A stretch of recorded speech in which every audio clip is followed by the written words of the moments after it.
How's it going, everyone? And today we're going to do a quick tackle box tour, and we're going to look at all the different lures in my tackle box and see how to use them and how to catch more fish with a variety of different lures.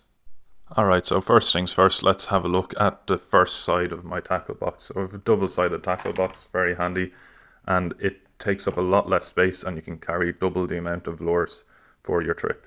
So the most successful lure for me this summer had to have been this medium-sized natural shad with the weedless hookup and the Texas rig style, but it's on one of these swiveled weight clips, which actually was really handy for me. It allowed a more natural presentation of the lure, and it allowed to change the weight. So you can see the slot in the top of the lure, in the jig head. It allows you to change the different size weight that you want within a few seconds. Really, really handy, rather than changing the whole jig head itself. So the smallest lure used for um, perch and wrasse and pollock. The medium size I used a bit more for bigger fish, pike and bass. And then the biggest one was really, really good for big pollock off the rocks. And then you can use the more freshwater style lure for perch, pike, and really good for freshwater largemouth bass and smallmouth bass. And then we'll move on to this sandial lure. Quality lure, a bit heavier and can be used to search that bit deeper water. The exposed hook allows you to put a strip of mackerel on it. Really, really perfect lure for drifting on a boat. If you drop it down and put a strip of mackerel, you'll catch all the members of the cod family, from cod, ling, pollock, pouting. Really top quality lure. Then you can have a look at the different types of jig head that I use for my soft plastics. Now, I did say this one is perfect, but you can see this one has caught some pretty decent sized fish, conger and even dogfish and all that. When you put a strip of mackerel on as bait, just drop it under a breakwater, drop it under a cliff, and you'll get instant results depending on if the fish are there. This one is not as good. It's a bit too light for me, and I felt that this is weight-wise quite rigid compared to the flexi link on these other ones. I wouldn't use that again. Then this one is perfect for wrasse. So you can either put a soft plastic, or even better, just put a limpet on the end of this, hook it through twice and drop it over a cliff. You'll catch Ballan wrasse and cuckoo wrasse and everything on that. Having a quick look through the rest of the tackle box, you see all these different shad lures. The brighter colour, better in the darker waters. After it's been raining, in flood waters, you can use these and you'll get better results than the more subtly coloured lures, in which I would use in quite clear, bright conditions. You'll see all the different types of shads that I have in here. Quite a okay selection, but this is exactly what I'm saying. After a long season, your lures get a bit battered, and yeah, you're gonna have to replace them every so often. So yeah, that's the first section. Soft plastics provided most of my fish this summer. I would say you can use a variety of different retrieves with these ones. Slow retrieve or even a quick jig every so often worked really well with these ones for wrasse. And then for pollock, the slower retrieve produced more results. For perch, I used a smaller size of shad. Really, really good lure for small perch and small pike. The medium size produced me a couple of decent sized perch and decent pollock, and I would highly recommend them. You can pick them up in Decathlon, these jointed style jig heads, and all the rest just came from a variety of fishing shops around. Alright, now moving on to the second section of my tackle box, you'll have a look at the hard plastic lures and the jigs. So the first one we're looking at is a surface lure, perfect lure for bass fishing in calmer waters when you can see the bass are hitting the surface. Really good for striper and bluefish as well over in the States, or if you're in the Mediterranean, you might get a bluefish on the surface with one of these as well. Perfect lure if you see some excitement on the top of the water. Now, this one here has seen way too much action over the last few years. It's one of these speed jigs, and you can see the setup with the double hooks on top. Quite effective lure for Amberjack and Blue Runner and little Tunny and the likes. It's caught me a good few fish over the years. Really needs a replacement though. Some other just small jigs, good for Pollock and Mackerel, this one.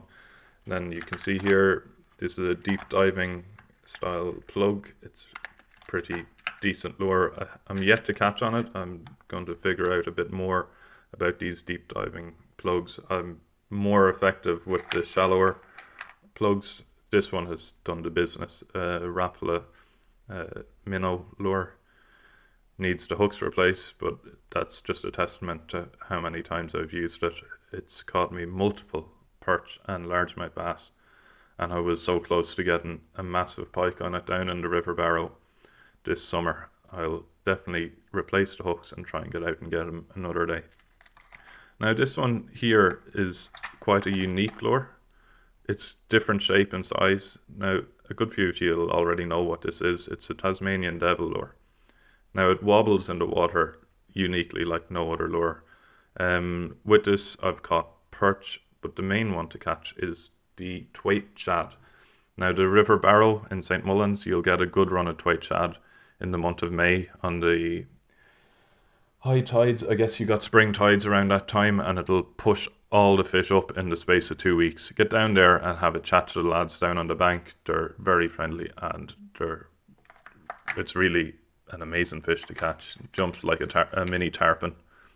Here's a couple of that one's a heavier perk, and this one is a sandeel lure. Both of them are Pollock killers. They are absolutely lethal for them. You'll catch, this one is 26 grams, so it's a bit lighter. The other one is about 30 or 40 grams. Heavier fishing. For me, it's nicer to use the lighter stuff, and actually it's probably better for the fish not to be yanking them up from deep water with a heavy jig. I prefer to do the shallower fishing. It's better for the swim bladder of the fish, really. Here we have a kind of a popper style plug. Now, this one has caught me a few blue runner, decent as well when you see the surface being very active. Really, really effective when you have fish hitting the surface. This one I want to have a quick word about. It's a slow jig, so it kind of flutters as it falls down through the water. Has a really interesting action, and you attach your snap swivel to the top. I'd always put on a heavier leader when you're fishing for fish like there could be bluefish in the water, or if you're fishing for any sort of predator with teeth, use either a wire leader or a heavy mono or fluoro leader. This one has caught little Tunny and Blue Runner in that. It's been quite effective, really. New style of fishing for me, and I'm quite enjoying using it. And then, yeah, I don't know, this yoke is a bit, it's a bit of a mess of a lure, really. Too much going on with it, and it doesn't really work very well in the water. But I don't want to finish on that, so we'll move on to my setup that I've used this summer. I use this Shimano Katana rod with the 10 to 40 gram casting weight with the FX 2500 reel. It's been top quality for me this summer, really. I can't have any complaints about it. Probably going to replace the braid. It's gotten a bit of wear, and yeah, I'd recommend getting a few different types of this fluorocarbon leader. It's translucent in the water, and it's provided me a lot more fish than if I'm just using a heavy mono leader, or I'd use a heavier one when I'm fishing off the rocks, maybe a 20 pound, and then if I'm fishing the river, I'm going back down to 10 or 8 pound, depending on the fish that I'm fishing for. The last essential bit of the tackle box isn't actually in the tackle box. It's a net. Get yourself a decent landed net, especially one like this that can fold up, and it extends out, allows you to catch more fish with a bit more safety for the fish and for yourself. Stops you getting into the water unnecessarily. So yeah, that's the end of that tackle box tour for now. We'll give you an update when I get the new lures for the new season. That video was mainly just to give you an idea on which species go for which type of lure, and hopefully that'll give you a hand on choosing your lures for your new tackle box for the next season. Alright, so go and have a look at the Instagram and the TikTok and the YouTube. Will show you a bit more on the technique, and hopefully once the weather gets better we'll have a bit more on fishing technique. Alright, sure, we'll see you next time. Good luck.